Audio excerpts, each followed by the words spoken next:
This is J. Krishnamurti's fourth public talk in Bombay, 1978. We have been talking over together the many problems of our daily living, such as relationship, fear, pleasure, and the sorrow that man carries throughout his life. And we also talked about, or over together, the question of what is love.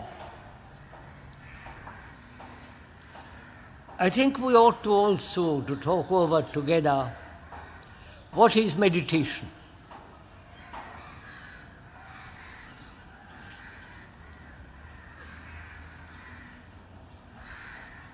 What is the meaning of it? Whether it is necessary? And what is the intention of a person who wants to find out what is meditation? But before we go into that, if I may, I would like to point out certain obvious facts which may escape your perception. Most of us are heavily conditioned. Most of us follow the easy path of tradition without much thought, the repetitive beliefs, the repetitive conclusions, and want what the ancient people have said and so on. We are bound a great deal to tradition.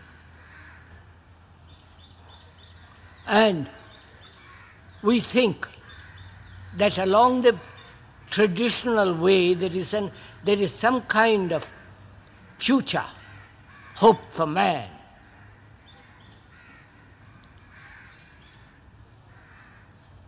Tradition implies, doesn't it, the very meaning of that word, to hand down, to pass on, to give to, from generation to generation, certain set of ideas, systems, beliefs, and worship. And also, that word has a very definite meaning, which is betrayal, to betray. To betray the present.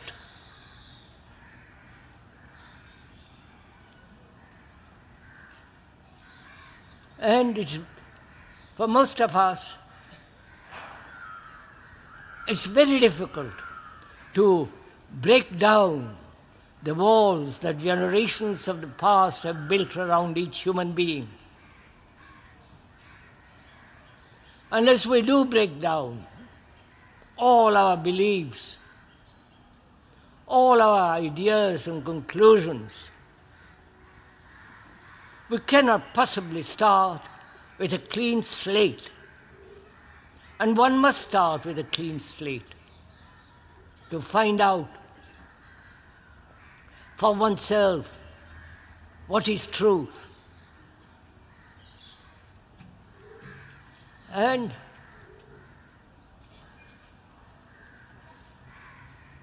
the entity that breaks down tradition is part of the tradition. He is not separate from the tradition. So the problem arises. How is one, knowing that one is heavily, deeply conditioned as a Hindu, Muslim, Buddhist, Christian, and so on, whether it is thought possible to uncondition oneself, to break down this conditioning and not enter into another condition.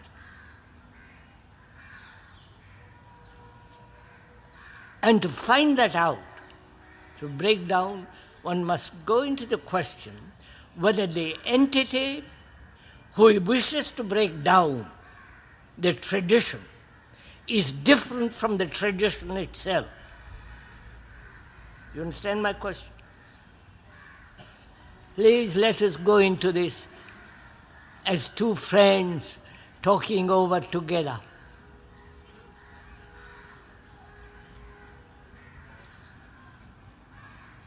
That is the observer of the tradition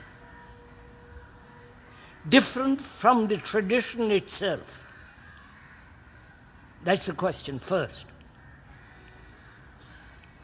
That is, the entity that wishes to break down the enormous conditioning, the weight of it, is that entity different from the quality of the conditioning itself? Or the entity that wishes to break down the conditioning is part of the conditioning? Therefore, there is no division between the entity that wishes to break down the conditioning and the conditioning. They are one, not separate. You understand my question? My statement, rather. We think, and our conditioning says, that the I, the person who makes an effort, who breaks down the conditioning, is something totally different from the conditioning. But when you observe closely, you will see that the entity, the being that endeavors to break down the conditioning is part of that conditioning itself. So you have a great problem. I hope we are participating in what we are talking about.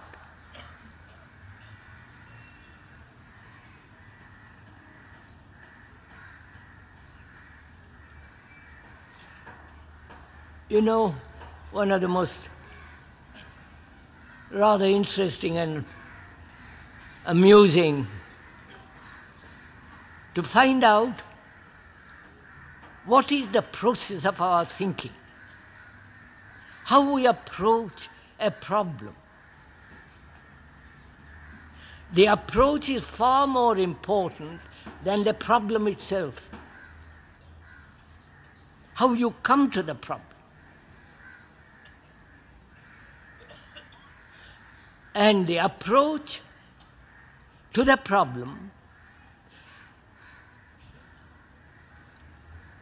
either breaks down the problem or increases the problem. So we must be very clear when we talk about the observer is not different from the observed, which is a fact, if you go into it very carefully. How you receive, how you approach, how you participate in that question.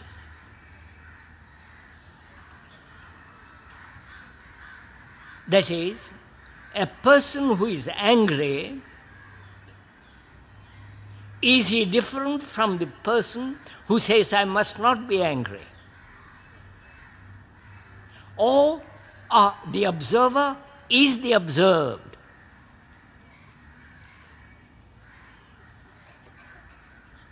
And therefore, when the observer is the observed, you eliminate altogether conflict. Please understand this very carefully. I'll explain it 10 different ways, but because we were going to go into something very, very complex that must be approached with clarity. and there is no clarity if there is conflict. So from the very beginning, we are saying that it's important to find out for yourself whether the observer who watches his conditioning is different from that which is conditioned. All right. Suppose I was born in India. I was born in India. Suppose I was born in India, brought up as a Hindu with all the superstitions, puja, beliefs, illusions, God is in me, God is outside me, God is all in me, that tremendous weight of tradition. Now, is that tradition different from me who is observing that tradition? You understand my question? If he is different from me, then there is a division between me and the conditioning. Then I can operate on that conditioning, break it down, because I want to go beyond my conditioning. But am I, who is endeavoring to go beyond the conditioning, different from the conditioning itself? If I can solve that problem, then I remove altogether, there is a removal altogether of conflict. You understand? I hope. Because when we talk about meditation, as we're going to, any form of effort on the part of the meditator denies meditation. Right? Because the meditator is more important than meditation. And to find out, to understand what the meditator is about is far more necessary, far more important than to say, please teach me how to meditate.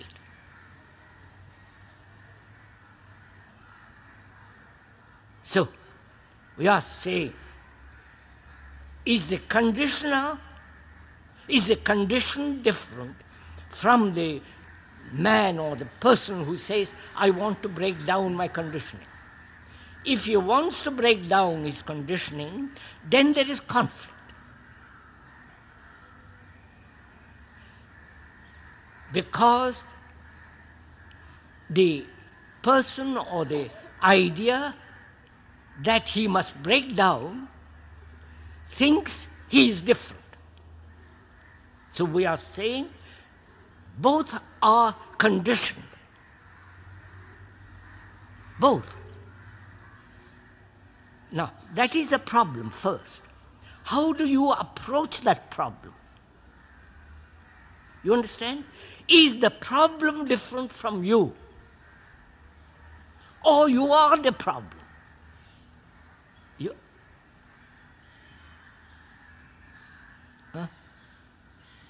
Where? Now, if you are the problem, that is your whole outlook on life, your whole activity, your whole existence is basically fundamentally conditioned, if you go into it very deeply. And there is no spot, there is no somewhere in that conditioning, some light, some divinity, some energy outside us that is going to break down the conditioning. The whole human mind is conditioned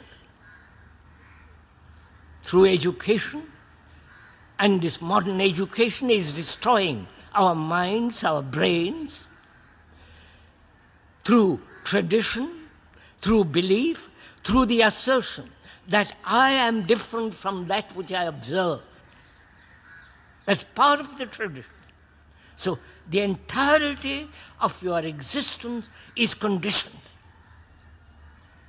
Now, how do you, if you are at all aware of this problem, and if you are somewhat alert to this problem, how do you approach it? You understand my question? What is your reaction, response to that fact? Do you accept, do you see the fact, or do you make the fact into an idea?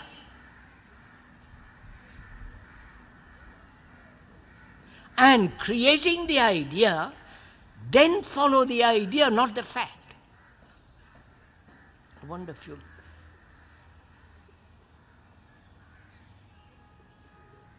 Now, what is it you are doing? How do you approach this question, which is basic, which you must understand? Because if you are really going to the question of what is meditation, which is very complex, and one has to go to the very root of it. And you cannot possibly understand what it means to meditate if there is any kind of effort.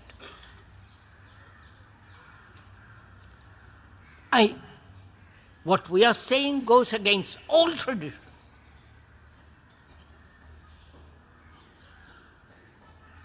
So, how do you approach this question?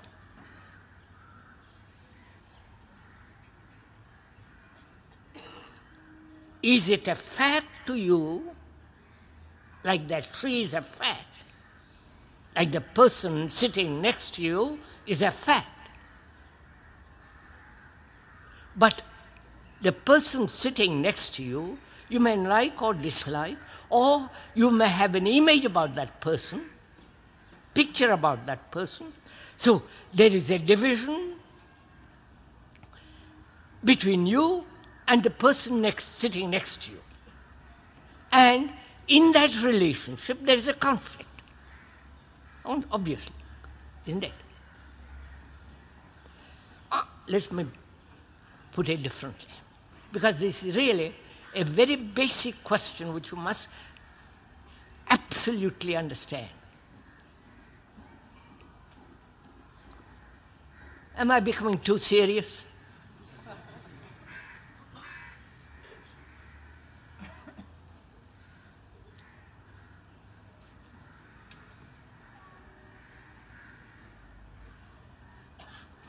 Isn't there conflict between you and your wife or your girlfriend? Between you and your guru, between you and all the rest of it. Isn't there conflict? Isn't there conflict in yourself? Now, is that conflict different from the observer who says, I'm in conflict? Or the observer is the very root of conflict? Please don't agree unless you see the fact.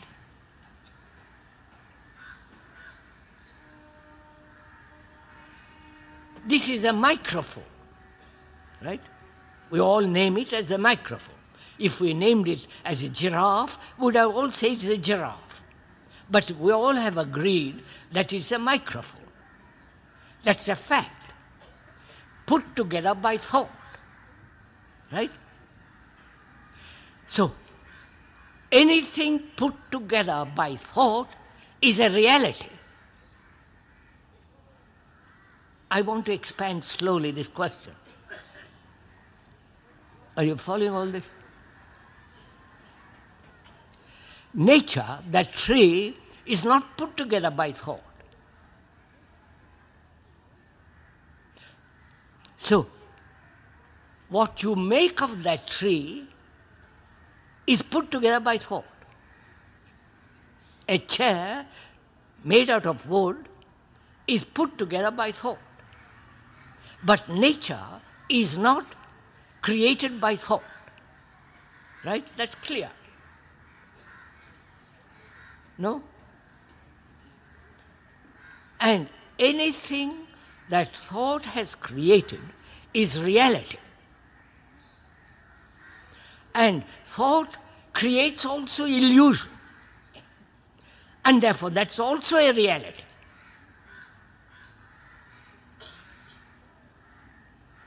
And thought says, I am different from the thing I act upon.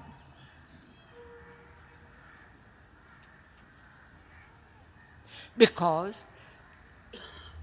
thought has created the observer, who is the essence of the past, and that the observer then says, I am different from that which I observe. So he translates what he sees in terms of the past. But the past as the observer is the observed, because he translates what he sees in terms of the past. Have you got this? Or are you all asleep?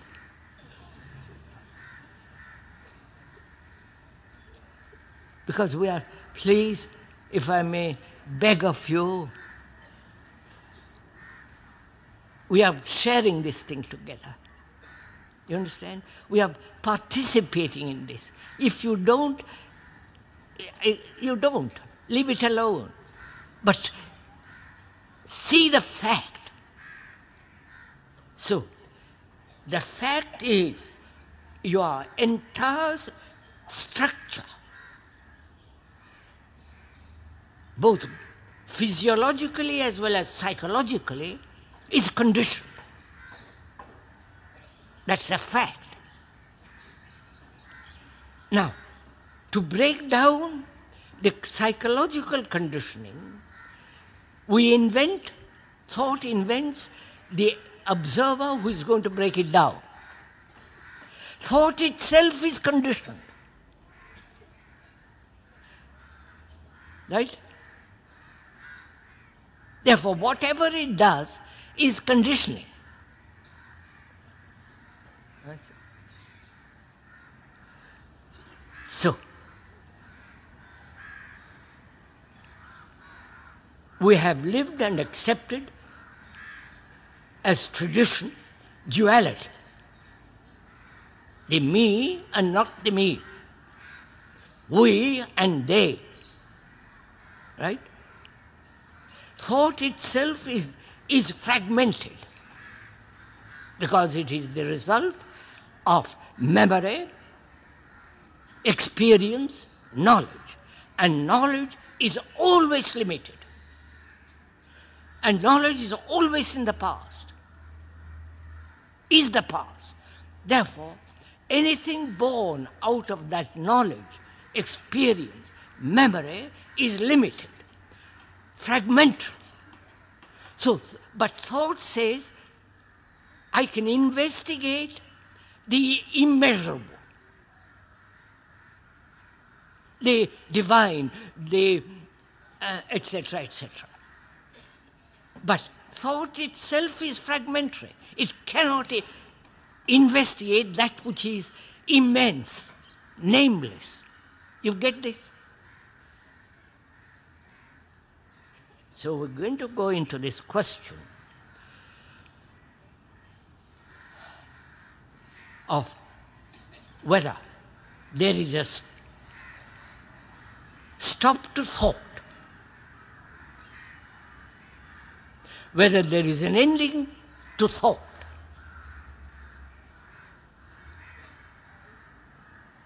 Which means you have to come to the question freely to inquire.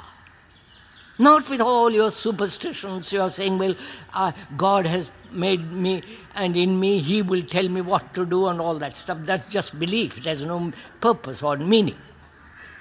So we have to approach this question with a free mind free mind being, your prejudices, your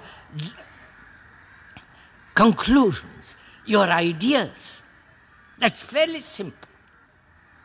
If you are serious, you can put aside your conclusions, your opinions, your judgments. And so a mind that is capable of investigating. That's all.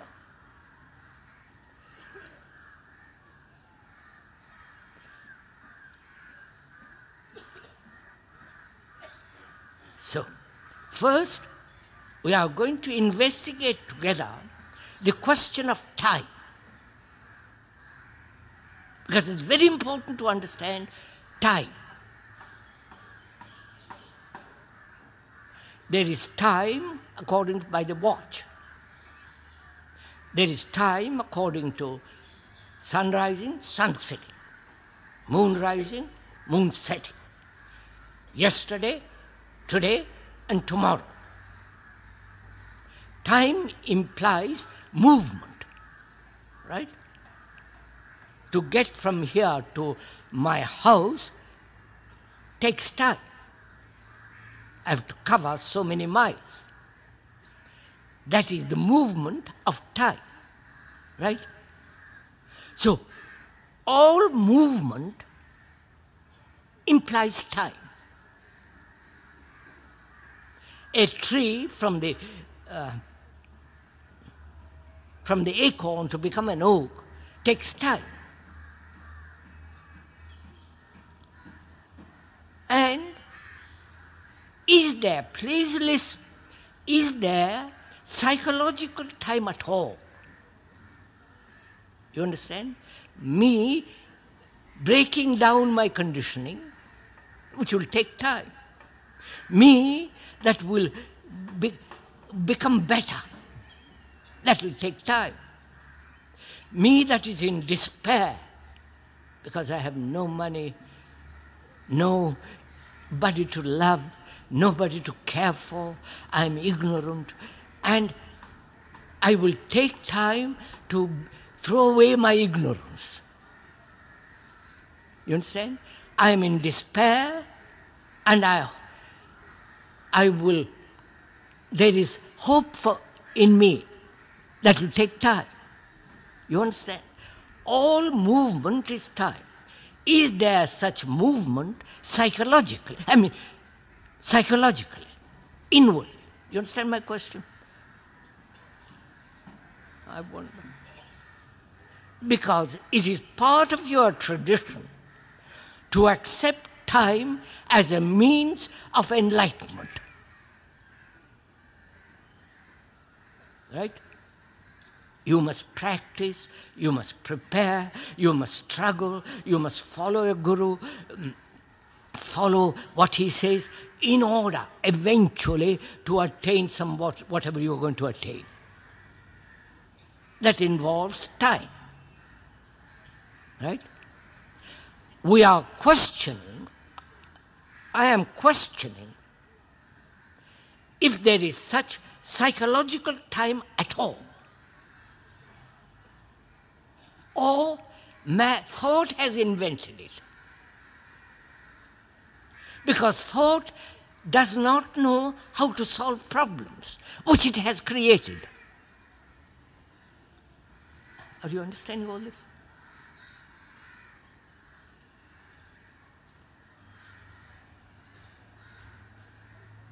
Look into yourself and see you're greedy or ambitious or jealous. You say that will take time to get rid of it. Right? I am jealous. And if I am jealous, I want to be free of it because it brings a lot of antagonism, fear, hate, and all the rest of it. It's a burdensome, ugly thing. And I want to get rid of it. Right? So, please follow this carefully. Is that jealousy different from me? Or jealousy is me? And therefore, when I realize that jealousy is me, I've eliminated time altogether. Then I have a totally different problem. You understand? Come on, sirs, help me. I'm doing all the work. You understand my question? If I am different from my jealousy, then I can operate upon it, suppress it, rationalize it, say, why shouldn't I be, and so on, so on, so on. In that process, there is conflict. Conflict is part of movement of time. But when there is the realization of the fact that jealousy is me, that is the fact. Right? In that there is no time. So what then takes place? When the observer is different from the observed, then the observer can act upon it. When the observer is the observed, then what takes place? You understand my question?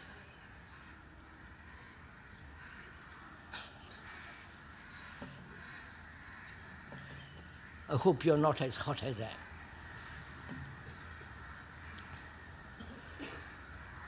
We're saying what takes place when the observer is the observed, which is anger.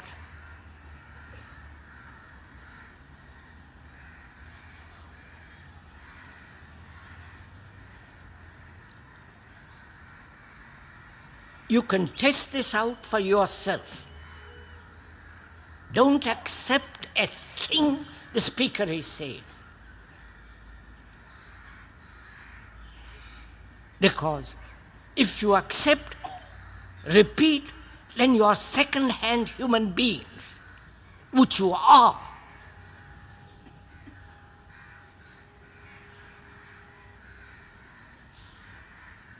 So please have the courtesy, the dignity, the intensity not to accept anything psychologically. So we are investigating together this question.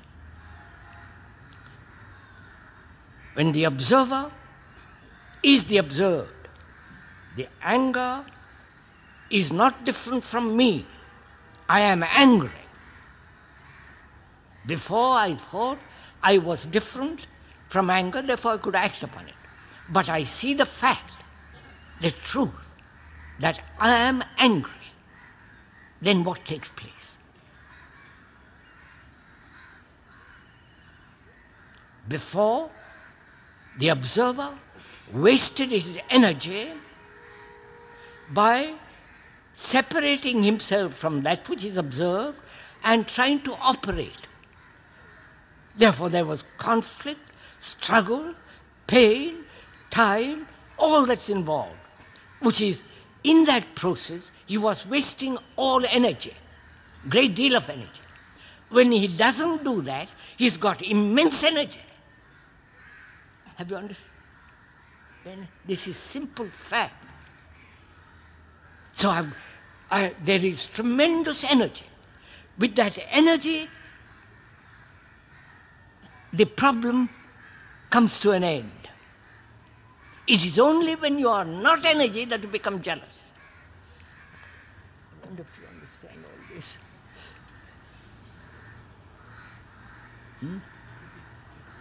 I'm not going to repeat. I can't repeat. I'll tell you different if you wish.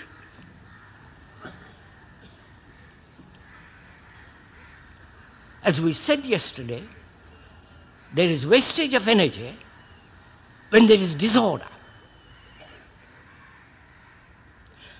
There is a wastage of energy when there is conflict. There is conflict between the observer and the observed, when the observer thinks he is different from that which he is observing. But when there is the realization, not you realize, when there is the realization of the fact the observer is the observed, you have all that energy. And when there is great energy, there is not the fragmentation of an energy called jealousy. Got it? That can only be done when you put it to test, not agree. Next time or now that when you are jealous, go into it. Look at it. That is, how do you approach jealousy, as we said? Are you approaching jealousy or greed or violence and so on from the point of view of an observer who is different from that which is observing? If you are observing, if you are different, then you are wasting the energy in your conflict with that which you are observing. Whereas the observer is the observed. Therefore you have got that tremendous energy which is not being wasted. Therefore, where there is energy, which means total attention. I've got something else.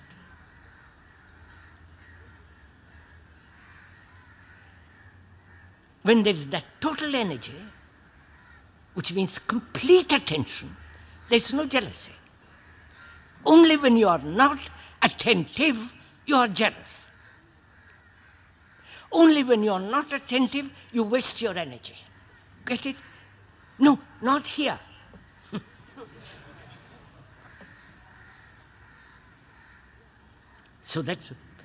So we are saying, psychologically, there is no tomorrow.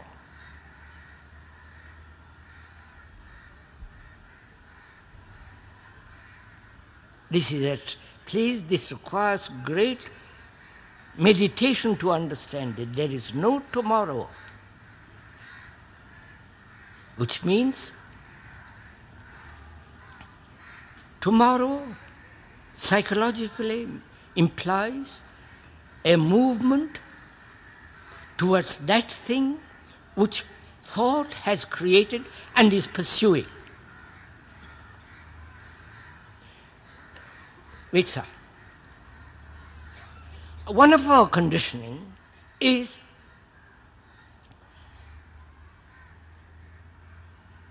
that if I practice a system, I will achieve nirvana or heaven or whatever it is.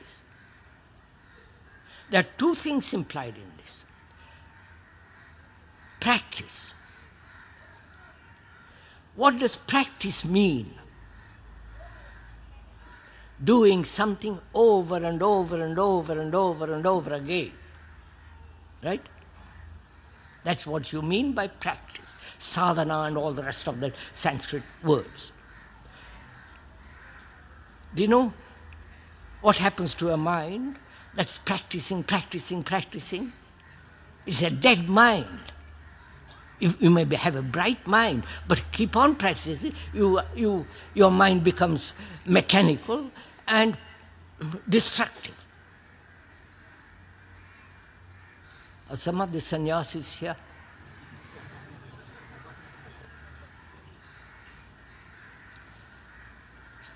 So you practice. Practice a system. The word system comes from the root stare, to stand. You understand? Not move. A system means it is not a movement. It's not a dynamic thing. It's not a living thing. So when you practice a system, you are dead.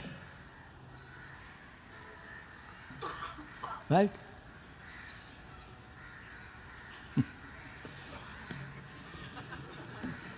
Good. So, listen, go into it very carefully, you will see the entity that practices has invented the practice to safeguard himself, to find in the practice security. And that security, through that security, he hopes to achieve something or other, which is so absurd. Right? That's one thing. In meditation, you have to find out, participate or inquire into the whole movement of time.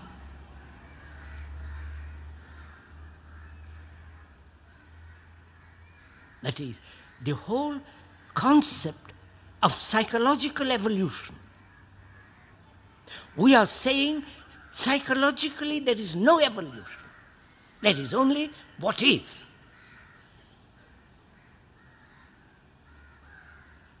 I've said enough, but there is a lot more to be said about it. And also you have to inquire into the question of space. Most of our minds are occupied, right? Occupied with something or other. If you are a very religious man, you are occupied doing mantras and pujas and belief, occupied. Like a housewife is occupied with her meals, with her cleanliness, with her utensils. Have you found something? The man who is occupied with God is the same as the woman occupied with her cook, with her meals. One is not higher, nobler than the other. Both are occupation, right? The man who is in business is as the same as the man who is occupied as sannyasi with repeating mantras and thinking. Sorry.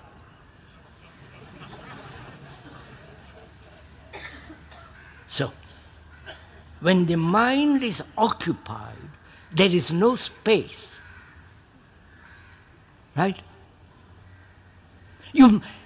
Everything lives in space. Nothing can exist without space.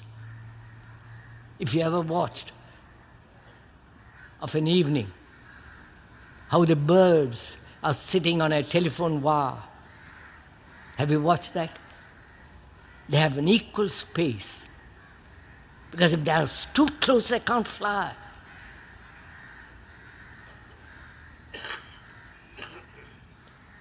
So, as long as the mind is occupied with something or other, there is no space. And the mind must have space to understand, to look, to observe. Now, how do you approach this question?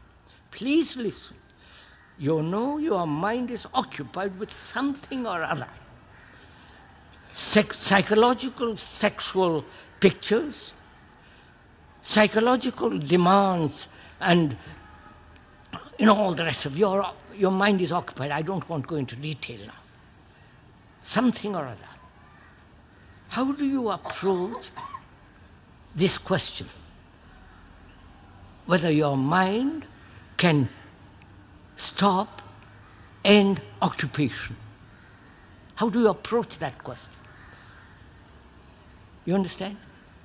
Are you approaching it as an observer who is different from the occupation, or the very observer is the movement of occupation? Right?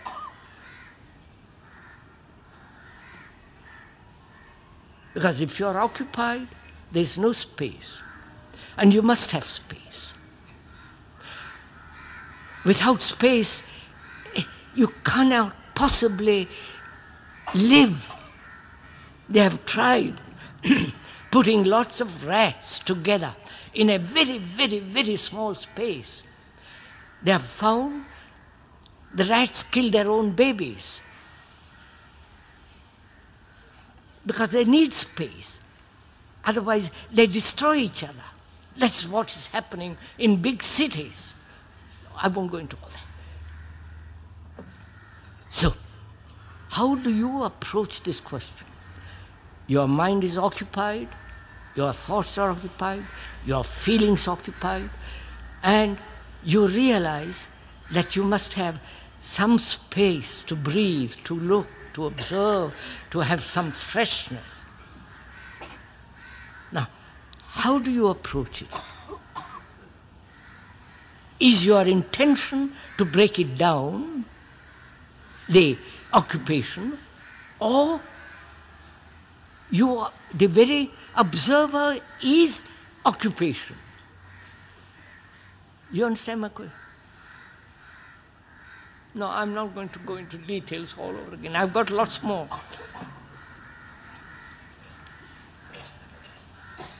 So, meditation implies order. When there is order, there is no dissipation of energy. Only when there is disorder, there is dissipation of energy. Order in your relationships, in your daily relationship with your wife, with your husband. And that order can only exist when there is love, not images of each other. Right? I've gone into this very carefully in previous talks. So there must be order in your relationships, in your daily life, because that gives you the energy to understand what is beyond order. If you have not order, don't meditate. It will lead you to illusion, to superstition, to all kinds of fanciful images. Therefore, it's very, very important to establish order in your daily life, which is going to be your immense problem. Because you and your wife or your friend or your boss are demanding something of you. Your wife wants something from you, and you don't want it.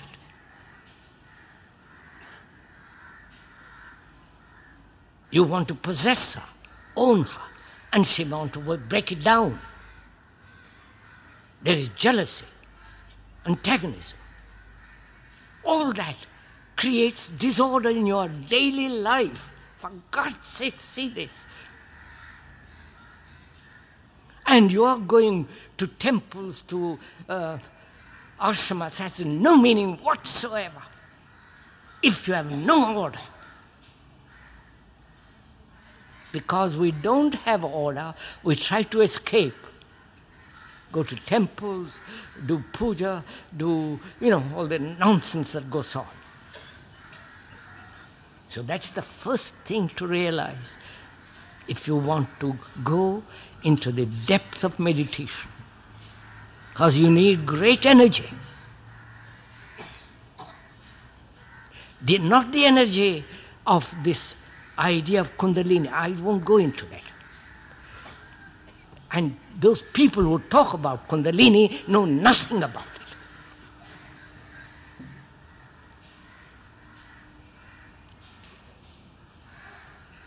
Because the speaker knows a great deal about it, full stop. I'm not going to discuss that with any of you. So that's the point. You need tremendous energy, not mechanical energy. There is a division. Let's understand this. Mechanical energy and non-mechanistic energy. Mechanical energy is always a cause. It needs a cause to make it move. Like petrol, an internal combustion machine needs petrol. Therefore, it depends on something that's mechanistic. Our minds have become mechanistic. Go to the office every day at 9 o'clock, come back. Sex, whatever you do, that becomes a routine. So our lives, by education, by circumstances, by overpopulation, so-called culture, has become mechanistic. That's a fact. Face it. When you practice, follow a system that is mechanistic. Now, the energy that is not mechanistic is when you put everything in its right place. Right? When you put your handkerchief in the right drawer, or your socks in the right place, or your kurta or whatever you do put on in the right place, then you are free to, you have time, you have energy, not go around searching. That's as simple as that. Understood? Look, you have to start from great simplicity. Then the flower blooms. But you start with great certainties, great beliefs, and you end up with uncertainty.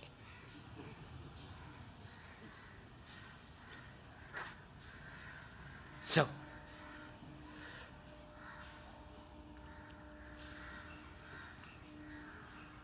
a person who is serious, earnest, and those who are earnest and serious are the only people who are living. The others live a mechanical life. Therefore, they're almost dead. So, if you want to go very deeply into meditation, there must be complete order. Not sporadic order. Order one day, disorder the next day. Right through life.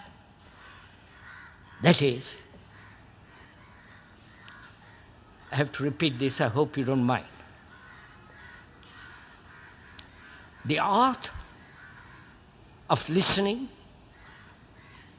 the art of observation, the art of learning. Art means, according to the dictionary, the root of it, is to put everything in its proper place. Right? Sex in its proper place. Business in its proper place. Money in its proper place. Then you'll ask, what is the proper place? Tell me what is the proper place. You become then mechanical. But you have to find out, to put your relationship in its right place, which is not to be jealous, not to possess, not to dominate, love. You follow, sir?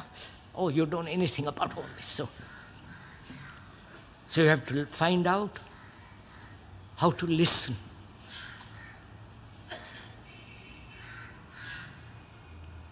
Not with the hearing of the ear, but listen with your heart, with your mind, with your whole being.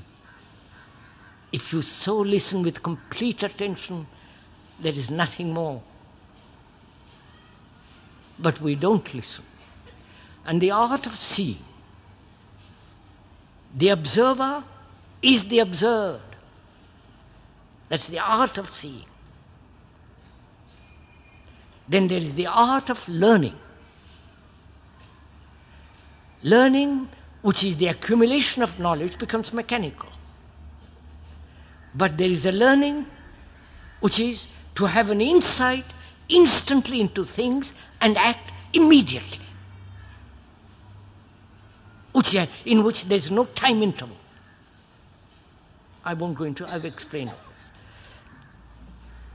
this. So, art means to put your life, your whole existence, your daily activity in proper order, not according to any blueprint, not according to your gurus, not according to your books, not according to some ashrama, but to learn the art of putting everything in its right place.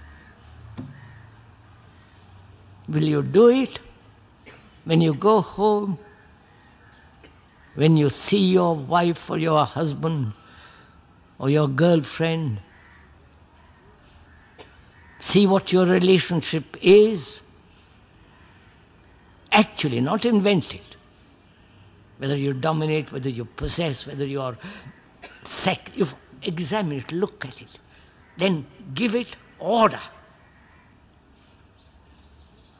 So, then there must be this thing called love.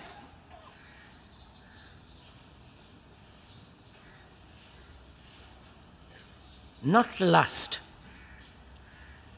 Sex has its place,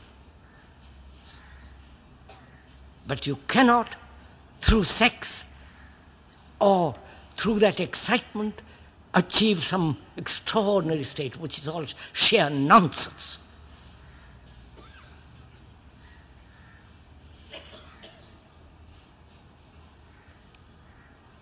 And when you have put order, which means no disorder in your life, there's energy. Then that energy can begin to inquire into what is time,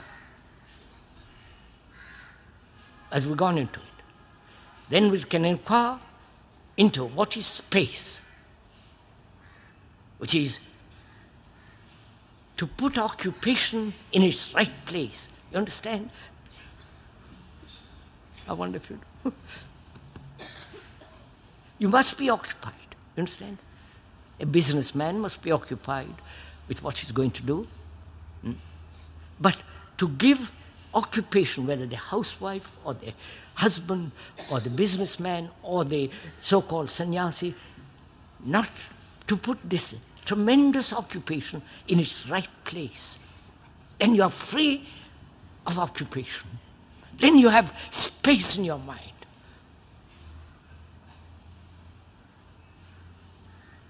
Now, from that space,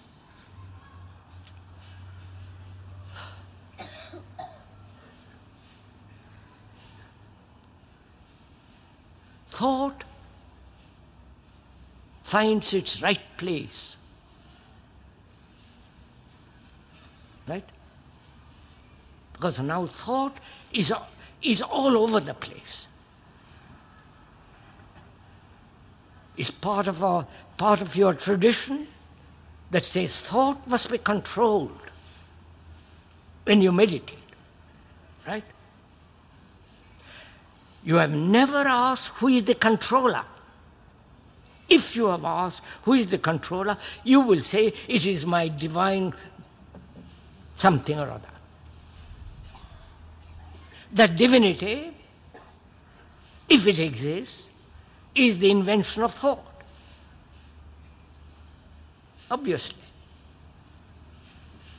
Because you cannot hold the sea in your hand. Right?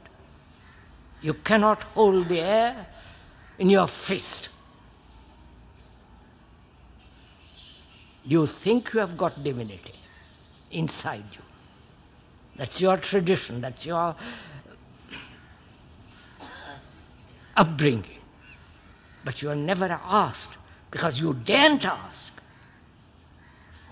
If you ask, you will get frightened, because you think that divinity is going to operate, somehow guide you, protect you, help you to earn more money, less money, follow? So, thought, being fragmentary, thought must find its proper place, right?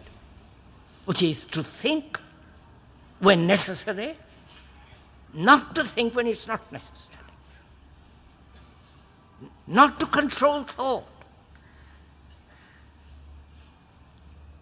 I wonder.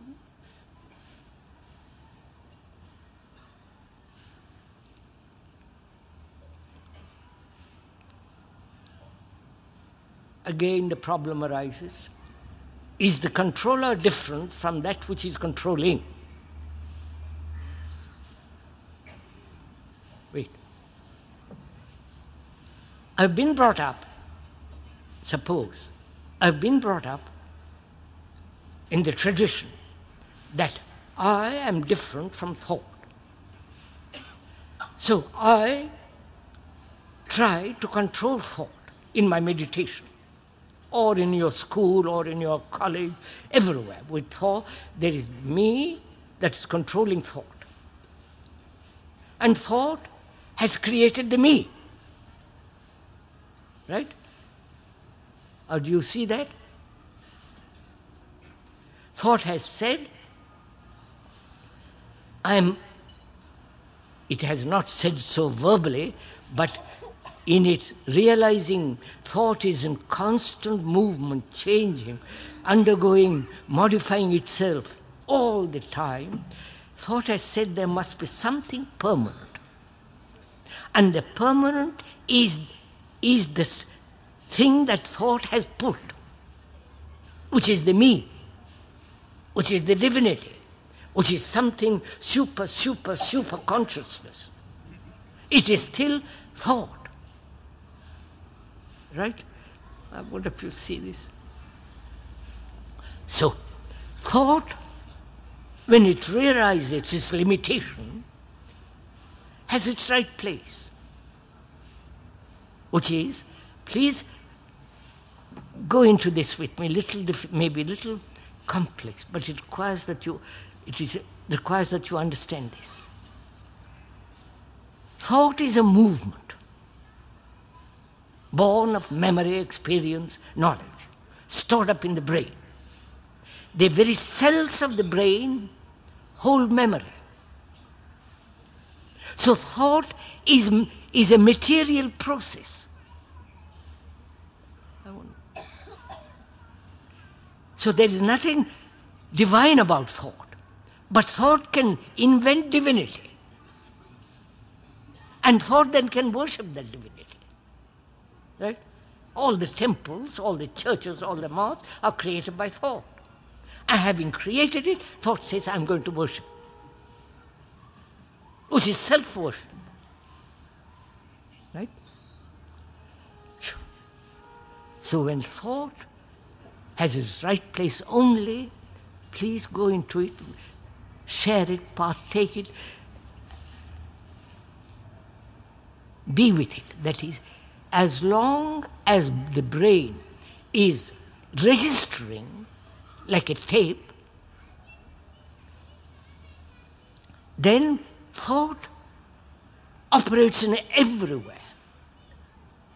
But when thought realizes, please understand this, when thought itself realizes that the registration is the beginning of thought, and when there is no registration, thought has its right place.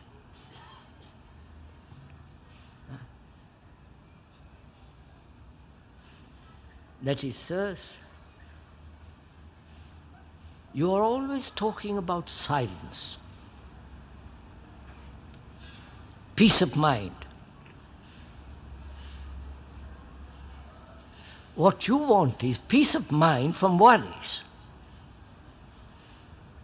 When you have a peace, it's a very small thing, right? A piece of wood, a piece of stone. So we are inquiring into something very complex, which is to have silence, complete, total, utter silence of the brain, and therefore of the mind. And that silence can only be born not cultivated, not practiced, there is no system. But when thought sees itself as a movement born out of registration and therefore limited, then the question arises, is there a possibility of not registering at all, but only registering what is absolutely necessary? Right? That is, it is absolutely necessary for when you drive a car to think, or it may be instinctual, but you have thought of it. To learn a language, to play the piano, to do your business, to do whatever you do, thought is necessary.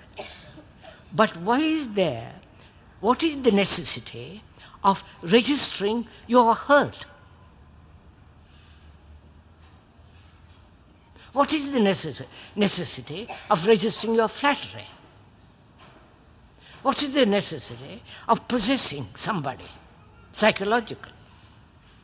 So you begin to understand that it is possible, and to be tested, not accepted, not repeated, that it is possible not to register at all, but only register what is absolutely necessary. Then out of that comes silence, which is born out of space. A little mind having no space can practice meditation, then that and practice silence. Then that silence is between two noises, between two thoughts, between two, you understand, between two things. But the silence that we're talking about is born out of order in daily life.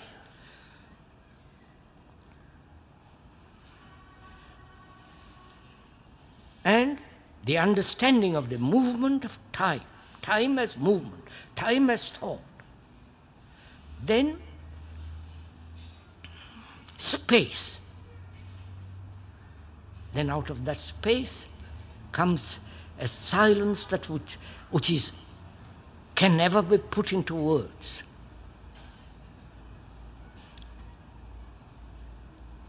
Now, if you have come as far as that,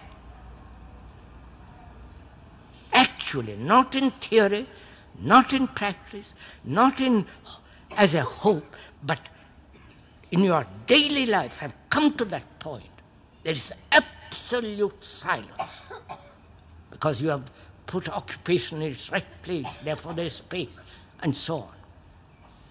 And if you come as far as that, movement as time come to an end.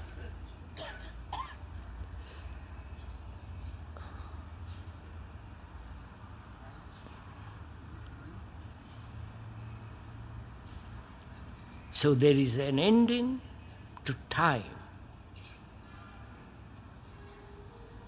There is an ending to thought. Because you have put everything in its right place. Therefore there is complete order in you. And when there is complete order, then you are part of the universe. Not some sublimated universe, but the universe of order. Understand? Because sun rises, sun sets. The universe is run on order. You understand? The stars, the heavens, the beauty of the world is based on order. And out of that silence, Madam, would you mind not coughing? Out of that order, out of that silence comes compassion.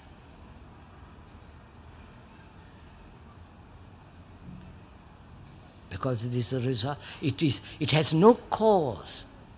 Compassion has no cause, no motive. No, it doesn't begin with something and end with something. There is compassion. And with it comes clarity. Because you put everything in order. And clarity implies innocence. Mind, because it has everything in order, and because there is that extraordinary perfume of compassion, there is clarity. And with that clarity comes skill. We have skills. The businessman has skill, the doctor has skill, the carpenter has his skill, the cook has his skill, the lawyer has his skill.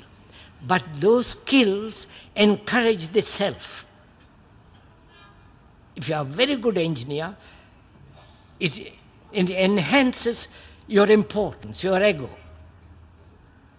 Now, is there a skill which doesn't cultivate the me? I suppose you're not interested in this. So, meditation is the flowering which has no motive, which doesn't seek anything, because it is without time, without the self, the me. There is no belief, nothing. Understand?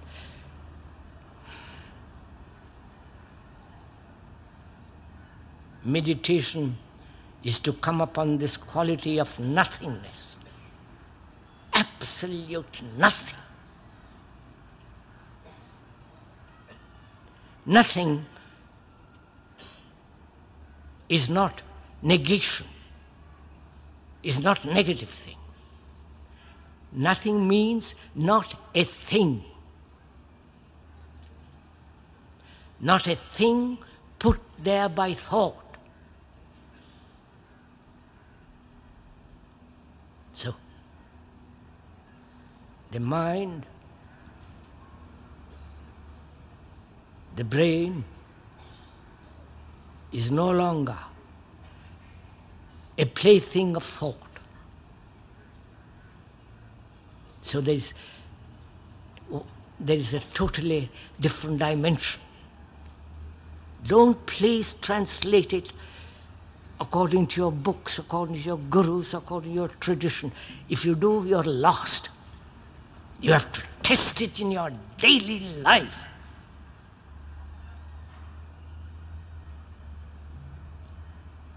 If you have no compassion, if you have no love in your heart, to love a tree, to love a woman, love a man, to love a child, to love your children.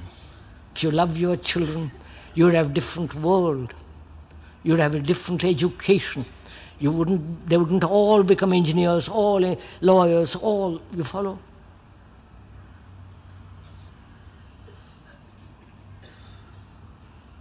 If you create a different world, different culture. You have no culture. Culture means something that grows, multiplies, flowers, and bears fruit. So, meditation is the exploration of the self, and in the exploration of the self, the me, not the superconscious. All those are such idiotic, nonsensical, meaningless things.